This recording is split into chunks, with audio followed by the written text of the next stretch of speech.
سلام كما يتوعلو كبرا سماعتنا بهرميني ميديا نلو محامس عسران شدشتن ترس تدالو زيناتات النها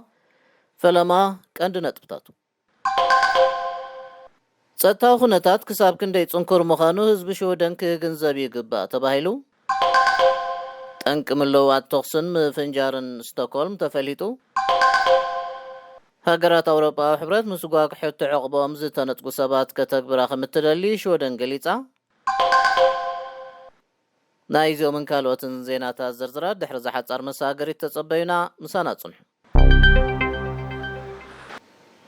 ህልው ጸጥታዊ ኩነታት ከባቢና ክሳብ ክንደይ ኣተሓሳሳቢ ምዃኑ ህዝቢ ሽወደን ክግንዘብ ይግባእ ክብል ቀዳማይ ሚኒስተር ኦልፍ ክሪስተርሰን ብሰሉስ ኣብ እተገብረ ጋዜጣ ዋዕላ ገሊጹ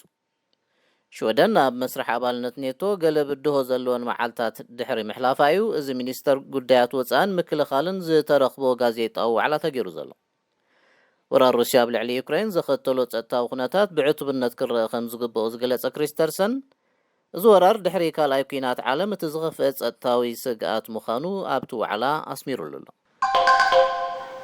ኣብ ስቶክሆልም ዝረአ ዘሎ ምልውዋጥ ተኽስን ምፍንጃራትን ኣብ መንጎ ክልተ ጉጅለታት ገበን ብዝካየድ ዘሎ ውድድር ዕዳጋ ዕፀ ፋርስ ዝመፀ ምዃኑ ተገሊጹ እዘን ክልተ ጉጅለታት ገበን ብምኽንያት ውድድር ዕዳጋ ዕፀ ፋርስ ኣብ ግርጭት ምእታውን ሬድዮ ሽወደን ጸብጺባላ ተኾነ ግና መራሕቲ ዘን ክልተ ጉጅለታት ገበን ስግር ባሕሪ ዝሰረቶም ኮይኖም ሓደ ካብኦም ኣብ ቀረባ እዋን ዜግነት ቱርክ ምርካቡ ወሲኻ ገሊጻላ ብምኽንያት ምዝሕታል ዲፕሎማስያዊ ርክብ ቱርክን ሽወደንን ፖሊስ ኣድላይ ስጉምቲ ከይወስዱ ተሓሊኾም ምህላዎም ጋዜጠኛ ገበን ቴሌቪዥን ሽወደን ዲያማንት ሳሊሑ ኣብ ዘቕረቦ ጸብጻቡ ኣመልኪቱሎ ሽወደን ኣኼባ ሚኒስተራት ፍትሕን ውሽጣዊ ጉዳያትን ኣውሮፓ ክተእንግድያ ሽወደን ከም መጠን ፕረዚደንት ቆንስል ኣውሮጳያ ነዛ ኣኼባ ተካይድ ዘላ ናብ ጠረጴዛ ካብ ዝቕርቡ ዛዕባታት ሕቶ ዕቕቦም ዝተነጽገ ስደተኛታት ናብ ዓዶም ምምላስ ዝብል ክኸውን እዩ ተኾነ ግና ገለ ሃገራት ዝስጎጉ ዜጋታተን ምቕባል ስለ ዝኣብያ ነዚ ምትግባር ሓደ ሓደ እዋን ኣጸጋሚ ክኸውን ከም ዝኽእል ሬድዮ ሽወደን ወሲኻ ገሊጻላ ካብ ለካቲት 20 ድሓር ንስድራ ቤታት ደቡባዊ ሽወደን ፈላማይ ክፍሊት ሕውየት ጸዓት ኤሌክትሪክ ትግበር እዩ ክብል ኤጀንሲ ማሕበራዊ ድሕነት ትማል ረቡዕ ገሊጹ እዚ በዓል መዚ ንመረኸቢ ብዙሃን ኣብ ዝሓቦ ሓበሬታ እዚ ክፍሊት ሒደት መዓልታት ዝወስድ ምዃኑ እንተኾነ ግና እዚ ከይደናገመታን ዝምልከቶም ሰባት ሕሳብ ባንኮም ኣቐዲሞም ከመዝግቡ ኣተሓሳሲቡሎ ዝርዝር ሕሳብ ባንኮም እተደንጎየ ክሳብ ለካቲት 13 ናብ ዊንድ ባንክ ከረክቡ ከዓ ጸዊዕሎ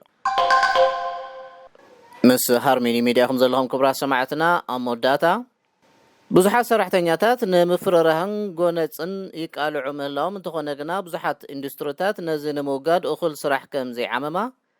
በዓል መዚ ኩነታት ስራሕ ገሊጹ 77 ሚእታዊታት ስራሕቲ ነዚ ጉዳይ ክግምግምዎ ዘተሓሳስብ ጻውዒት ከም እተገብረሎም እቲ ጸብጻብ ኣመልኪቱሎ ዝናኾነ ምምሕያሽ ኩነታት ስራሕ ክንድቲ ዝግባእ ቀዳምነት ኣይተዋህቦን ክትብል መርማሪት ኤቫ ካርስተን ኣተሓሳሲባላ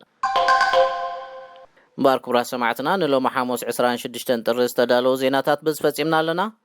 ምሳና ብምጽናሕኩም ነመስግን ሰላም